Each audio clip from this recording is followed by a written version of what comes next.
Hi, ako nga po pala si Carla. Ang kwentong ikikwento ko ay tungkol po sa nangyari sa akin noong ako ay pumunta sa isang mall. Habang naglalakad ako sa loob ng mall ay may napansin akong isang lalaking nakasuot ng itim na hoodie. Para siyang sumusunod sa akin. Pero inisip ko na lang baka nagkataon lang yun. Kasi ang pangit naman siguro na pagbintangan ko agad yung tao. Pero napansin ko na kahit saan ako magpunta ay naroon at nakikita ko siya. Kung saan saan na ako pumapasok ay nandoon din siya pero wala naman siyang binibili at hindi rin naman siya tumitingin sa mga bilihin. Yung parang ako lang talaga ang pinapanood niya. Nagdahilan na lang ako sa sarili ko. Huwag kang praning, Carla. Baka nagkataon lang talaga, sabi ko sa sarili ko. Pagkatapos noon ay nagpasya akong magpunta sa food court. Doon ay umupo ako sa pinakadulo at pinakasulok. Bumili na lang ako ng milk tea at sinubukang kumalma dahil medyo may nararamdaman na kasi akong konting takot. Ilang minuto ang lumipas ay lumingon-lingon ako sa paligid at doon nakita kong naroon na naman siya. Ilang mesa lang ang layo naming dalawa at nakatitig pa siya sa akin. Hindi siya kumakain. Nakatayo lang siya doon sa may mesa na tila bang hinihintay niya na bumalik ako ng tingin sa kanya. Kinabahan na ako. Kinuha ko ang cellphone ko at tinext ko ang kapatid ko. Kuya, may sumusunod sa akin sa mall. Mukhang hindi siya normal at natatakot na ako. Nagkatinginan kami ng aksidente. Ngumiti siya. Pero hindi yung tipong magalang na ngiti. Yung ngiti na tipong may laman. Para bang may alam siya na hindi ko alam. Tumayo ako at kinuha ang bag ko at nagmadali akong lumabas ng food court. Sa bawat hakbang ko ay ramdam ko ang presensya niya. Hindi ko na kinaya at napatakbo na talaga ako. Pumunta ako diretso sa restroom ng babae at doon nagkulong ako sa isang cubicle at tinawagan ko na rin doon ang kuya ko. Kuya, sunduin mo na ako. Andito ako sa restroom ng 3rd floor, malapit sa food court.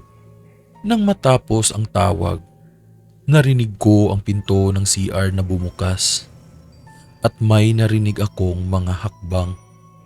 Sobrang tahimik.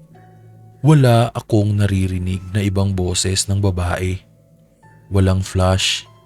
Walang gripo. Wala. Sobrang tahimik lang talaga. Biglang tumigil sa harap ng cubicle ko yung pumasok. Kumatok ito ng 3 beses. Mabagal at malakas. Hindi ako gumalaw. Ni hindi na nga ako humihinga nang biglang may narinig akong bumulong mula sa labas. Maganda ka pala pag natatakot, Carla. Napahagulgol ako sa takot. Paano niya nalaman ang pangalan ko? Hindi ako lumabas kahit sobra na ang takot ko. Pero makalipas ang ilang minuto, pumasok ang isang babaeng janitress.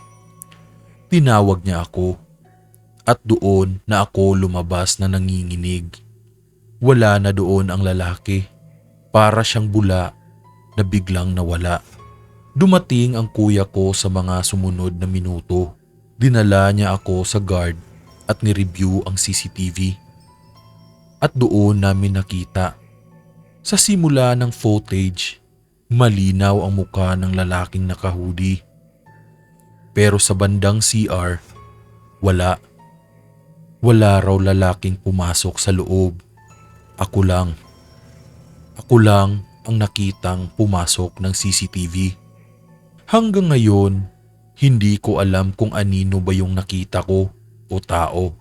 Pero isang bagay lang ang sigurado ako.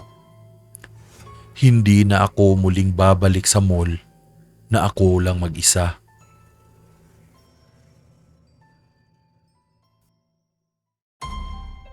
Hi, ako nga po pala si Nina.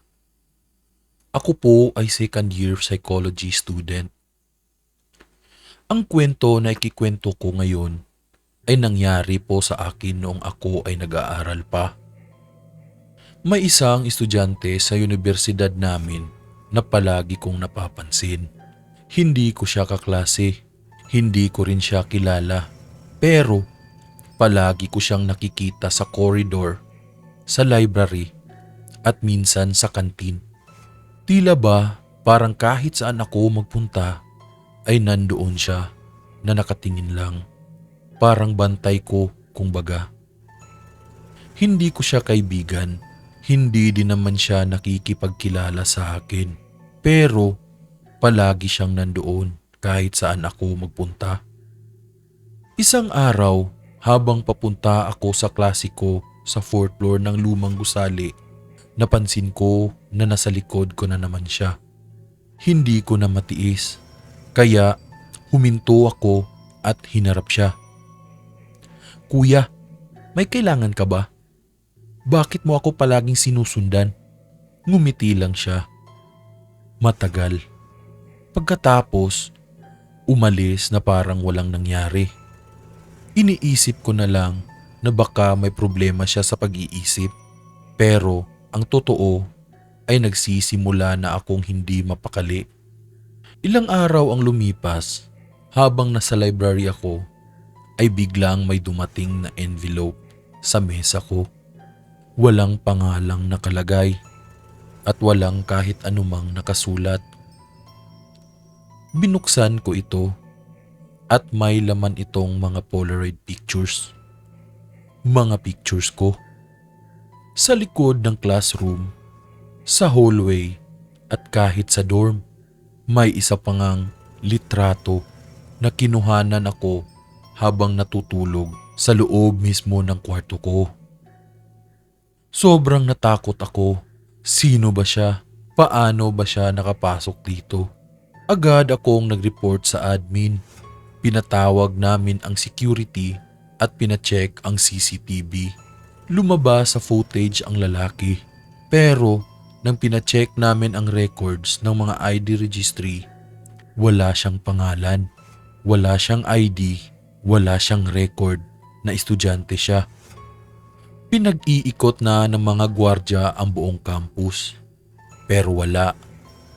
Parang hindi siya kailanman pumunta doon.